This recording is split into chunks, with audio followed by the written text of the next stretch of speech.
Halo semuanya, selamat datang di YouTube video pembelajaran Nurainul Miftahul Huda. Kali ini kita masuk ke mata kuliah Matematika Discrete.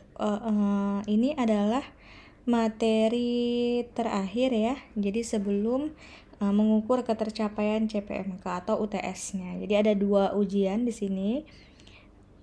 Yang pertama nanti untuk mengukur ketercapaian CPMK yang berkaitan dengan ini ya, teori bilangan bulat, mulai dari yang awal yang kita pelajari yaitu tentang notasi sigma, himpunan indeks gitu ya. Kemudian setelah itu ada relasi keterbagian, FPB dan KPK gitu ya. Kemudian kekongruenan. Nah, berikutnya minggu lalu sudah masuk tentang prinsip pembuktian, yaitu menggunakan induksi matematika dan juga generalisasi induksi matematika. Nah, sekarang di video kali ini kita bahasnya adalah prinsip inklusi dan eksklusi. Nah, di sini prinsip inklusi eksklusi ini prinsip banyaknya elemen hasil penggabungan itu adalah banyaknya elemen di masing-masing himpunan dikurangi banyaknya elemen di dalam irisannya. Itu namanya dikenal dengan prinsip inklusi eksklusi.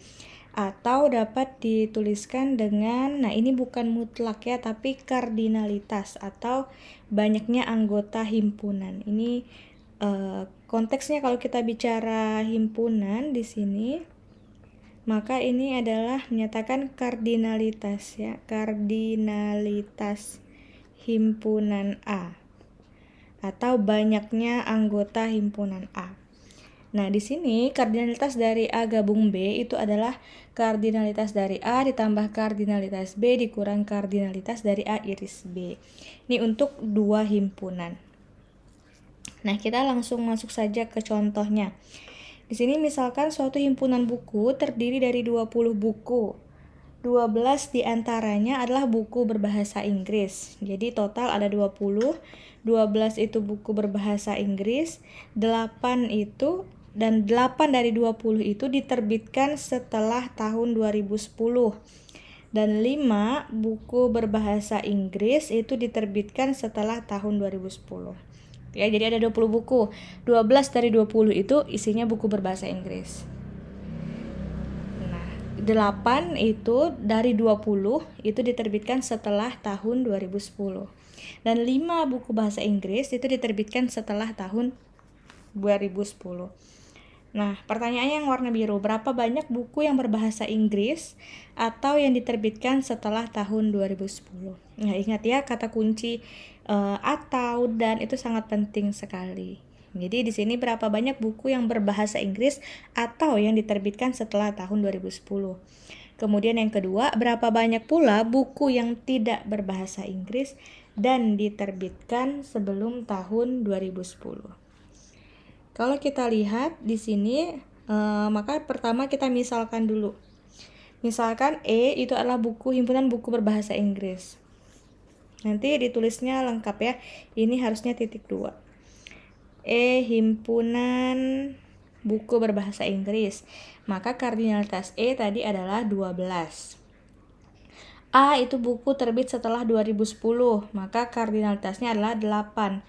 Dan tadi 5 itu buku berbahasa Inggris dan juga diterbitkan setelah tahun 2010. Berarti E iris A. Karena bahasa Inggris dan terbit setelah 2010 itu ada 5. Total bukunya itu ada 20. Nah, maka banyak buku berbahasa Inggris atau terbit setelah 2010 adalah menggunakan prinsip inklusi eksklusi tadi. Jadi kardinalitas E gabung A itu adalah kardinalitas E ditambah kardinalitas A dikurang kardinalitas E iris A. Nah, tinggal kita substitusikan. Kardinalitas E itu 12, kemudian yang A itu 8, irisan itu sama dengan 5. Maka hasilnya adalah 15. Kemudian pertanyaan yang kedua tadi, banyak buku tidak berbahasa Inggris dan terbit sebelum 2010. Kita lihat kalau E ini adalah buku berbahasa Inggris. Berarti kalau tidak berbahasa Inggris itu E komplement. E-komplementnya di sini saya pakai notasi seperti ini ya. Bisa seperti ini, bisa juga menggunakan E-komplement, E pangkat C. Nah, tidak berbahasa Inggris berarti E-komplement, dan berarti irisan terbit sebelum 2010. Nah, kalau A itu terbit setelah 2010, maka kalau sebelum 2010 berarti komplementnya. Nah, maka komplementnya adalah kardinalitas U. U itu misalkan tadi ini ya. Ini harusnya U. U ini himpunan semua buku. Kan totalnya tadi 20. Maka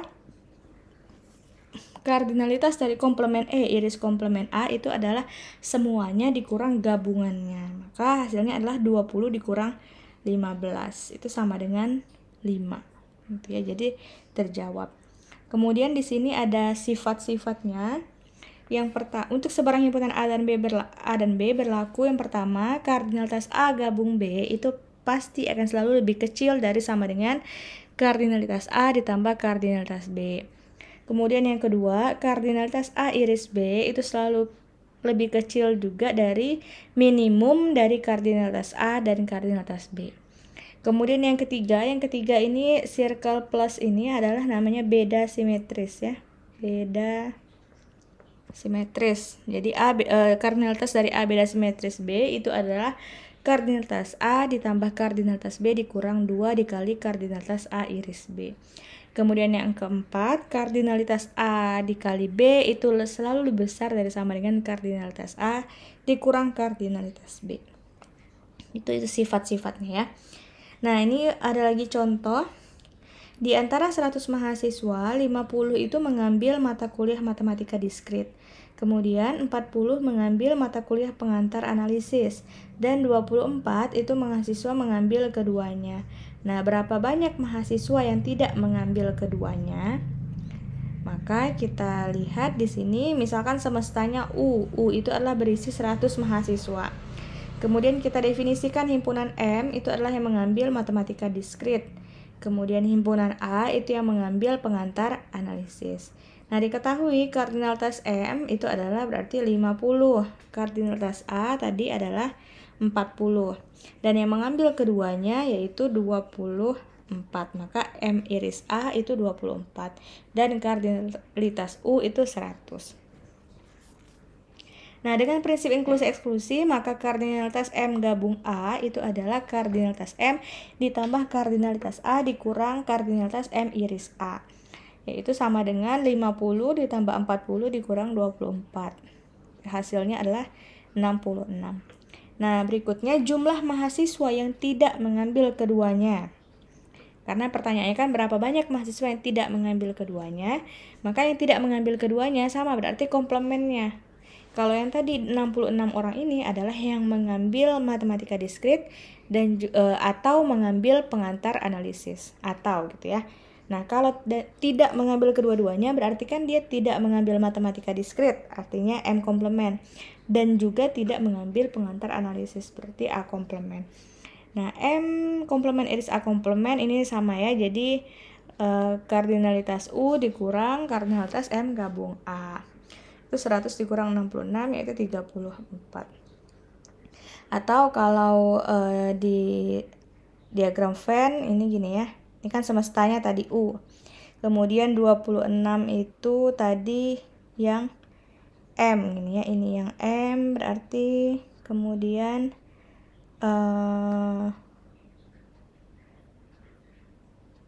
M iris A salah. Ini M iris A 24. Yang 16 berarti ini sudah dikurangi dengan irisannya ya. Tadi kan yang M ini 50. Berarti dikurangi dengan irisannya menjadi 26 gitu. Makanya di sini kan pas kalau kita totalkan ini hasilnya 50. Kemudian kalau yang ini berarti saya tulis di luarnya aja ya, yang M ini yang A, matematika diskrit dan pengantar analisis. Nah, ini yang tidak mengambil kedua-duanya, komplementnya itu 34. Seperti itu ya. Kemudian contoh berikutnya, berapa banyak bilangan bulat dari 1 sampai 100 yang habis dibagi 3 atau 5. Jadi habis dibagi 3 atau habis dibagi 5. Nah, kita ingin menghitung banyak bilangan bulat dari 1 sampai 100 yang habis dibagi 3 atau 5. Maka yang pertama kita definisikan dulu, kan habis dibagi 3 dan habis dibagi 5 ya, atau dibagi 5. Maka A itu adalah N, di mana N-nya itu 1 sampai 100 dan 3 membagi habis N gitu ya. Nah, ini penyederhanaan penulisan ya, atau habis dibagi 3 juga boleh. Nah, penulisan relasi keterbagian masih ingat ya. Kemudian yang B itu adalah yang habis dibagi 5. Yang habis dibagi 5. Kemudian nah hitung banyaknya anggotanya, maka kardinalitas A itu adalah 100 dibagi 3. Nah, kemudian floor ya, pakai pembulatan ke bawah. Kan hasilnya 33,3333. Nah, maka kita bulatkan jadinya 33 karena pembulatan ke bawah. Kemudian yang B, kardinalitas B itu adalah 100 dibagi 5. Itu hasilnya adalah 20. Nah, maka kalau irisannya adalah irisannya A iris B. Kemudian adalah pembagian 100 dengan LCM. Apa LCM? Kelipatan persekutuan kecil atau KPK gitu ya. Istilahnya itu LCM itu dari bahasa Inggris ya, least common multiple, atau KPK aja ya. Kalau LCM ini istilah bahasa Inggrisnya. Nah, jadi 100 dibagi KPK dari 3 dan 5. Kenapa 3 dan 5? Kan tadi mau menghitung ya, A itu habis dibagi 3 dan B itu habis dibagi 5. Nah, KPK 3 dan 5 adalah 15. Jadi 100 dibagi 15 adalah 6. Sehingga dengan prinsip inklusi eksklusi kita dapat kardinalitas A gabung B itu nanti adalah 33 ditambah, ini kan 33 ditambah 20 dikurang 6. Hasilnya adalah 47.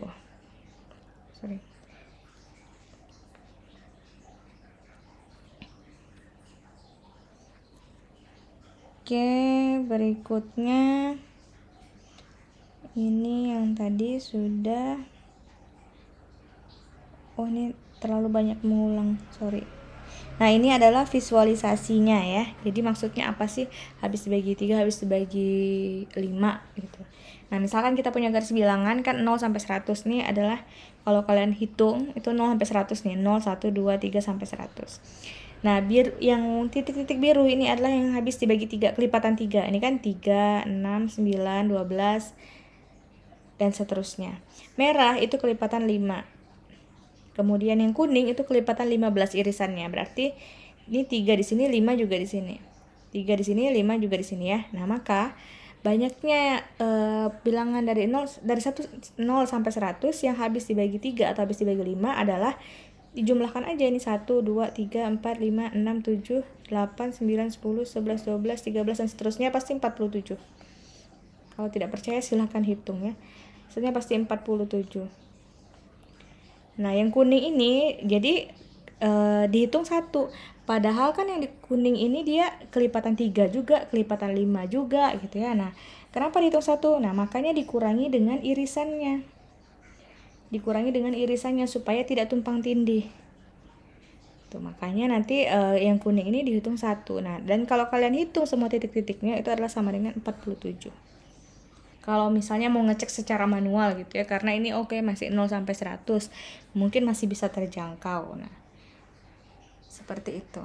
Nah, berikutnya adalah generalisasinya. Kalau tadi cuma 2 himpunan, nah ini kita bisa perluas. Bisa jadi kita punya 3 himpunan, 4 himpunan, 5 himpunan gitu ya. Misalnya kalau kita punya 3 himpunan, nah ini di yang tulisan berwarna biru, maka gabungan A1 dengan A2 dan A3, gabungannya itu adalah kardinalitas A1 ditambah kardinalitas A2 ditambah kardinalitas A3 dikurang irisan dari 2 himpunan, dikurang irisan dari 2 himpunan juga A1 dan A3, dikurang irisan dari A2 dan A3, ditambah irisan dari semuanya. Nah, secara umum sebenarnya berlaku seperti yang disebutkan di teorema 1. Nah, teman-teman kan sudah belajar himpunan sigma di awal ya. Nah, jadi harusnya sudah bisa menjabarkan kalau misalkan ada 4 himpunan maka rumusnya seperti apa gitu ya. Kalau 3 kan berarti ini tambah ini nanti dikurang 2 himpunan ditambah ini 3. Berarti kalau 4 berarti nanti ada A4 di sini, kemudian nanti ada berapa banyak irisan 2 himpunannya, irisan 3 himpunan, dan irisan 4 himpunannya lagi. Silahkan dicoba ya. Nah, kemudian di sini ada contoh 30 mobil dirakit di sebuah pabrik. Pilihan atau option yang tersedia adalah audio, penyejuk udara atau AC-nya, dan velg racing. Diketahui bahwa 15 mobil mempunyai pilihan audio, 20 mobil mempunyai pilihan penyejuk udara, dan 6 mempunyai pilihan velg racing. 12 mobil mempunyai pilihan audio dan penyejuk udara, 6 mobil mempunyai pilihan penyejuk udara dan velg racing, dan 6 mobil memiliki pilihan audio dan velg racing. Selain itu, 3 diantaranya mempunyai ketiga pilihan itu. Nah, berapa mobil yang mempunyai minimal 1 pilihan? Berapa mobil yang tidak memiliki pilihan sama sekali? Nah, ini harus dibaca berkali-kali ya supaya bisa dimengerti. Nah, misalkan S-nya itu himpunan bilangan mobil, A1 itu yang punya audio, A2 itu yang penyejuk udara, A3 itu yang velg racing. Nah, maka akan dicari tadi kan berapa mobil yang mempunyai minimal 1 pilihan, berapakah mobil yang tidak memiliki pilihan sama sekali. Banyaknya mobil yang mempunyai minimal 1 pilihan atau itu adalah gabungan dari A1 gabung A2 gabung A3, atau yang tidak punya pilihan sama sekali berarti komplemennya.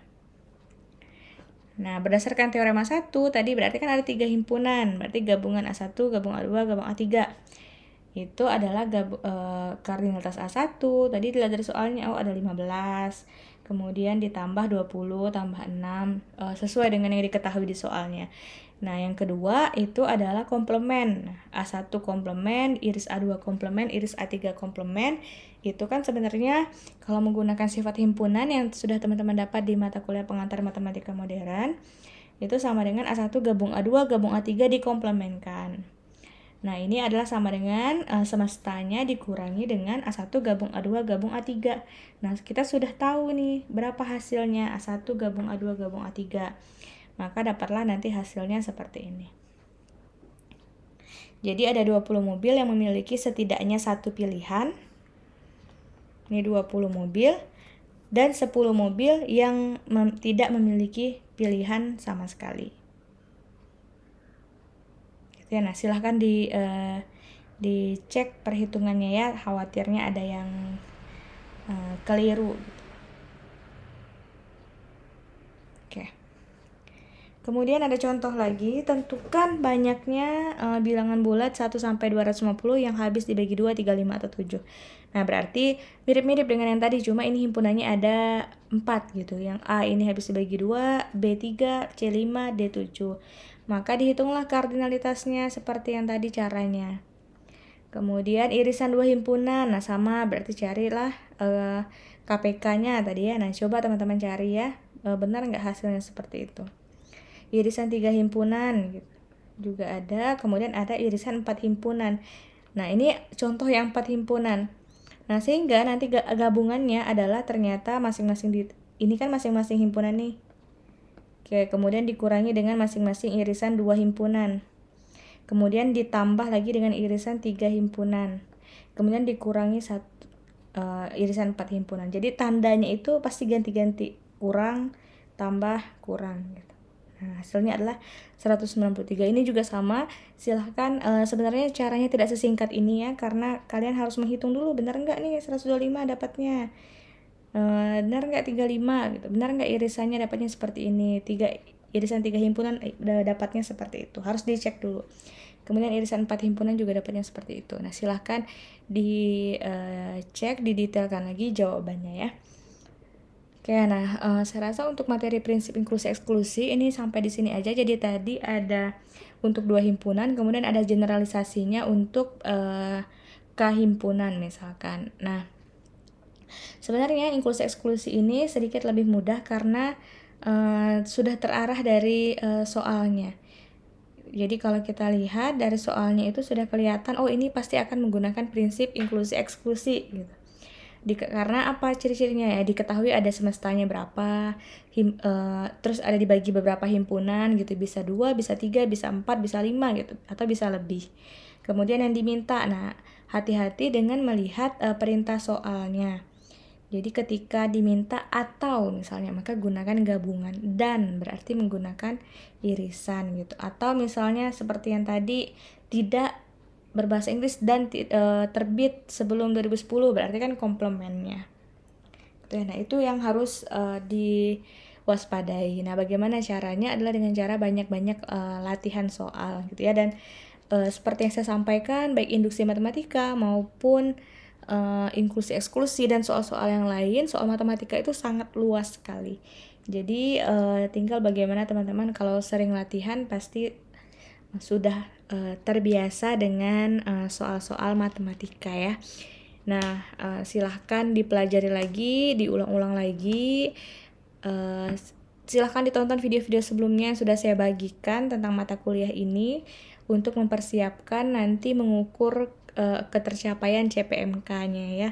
Untuk detail CPMK-nya silahkan teman-teman cek di Satu Untan, itu di RPS-nya itu sudah sangat detail diberikan, lengkap juga dengan penilaiannya gitu ya. Jadi harusnya teman-teman sudah bisa merancang gitu kira-kira dengan persiapan berapa persen. Nah, kira-kira hasilnya nanti akan seperti apa. Nah, CPMK-nya itu ada 3 untuk mata kuliah ini. Jadi yang pertama itu tentang konsep bilangan bulat. Itu mulai dari yang sigma gitu ya, himpunan indeks, kemudian konsep-konsep yang berkaitan dengan keterbagian dan kekongruenan, itu semuanya sudah kita pelajari dan banyak sekali latihan soalnya. Kemudian CPMK 2 itu adalah tentang prinsip induksi matematika, kemarin sudah kita pelajari juga, sudah ada videonya juga. Kemudian prinsip inklusi eksklusi yang video kali ini. Nah, jadi silahkan dipersiapkan semuanya. Semoga berhasil dalam mengukur ketercapaian CPMK-nya. Untuk bobot-bobotnya sudah ada di bawah ya. Disilahkan dikira-kira nanti hasilnya seperti apa. Semoga memuaskan hasilnya. Oke, saya pikir untuk video kali ini sampai sini saja. Terima kasih, selamat latihan dan selamat belajar.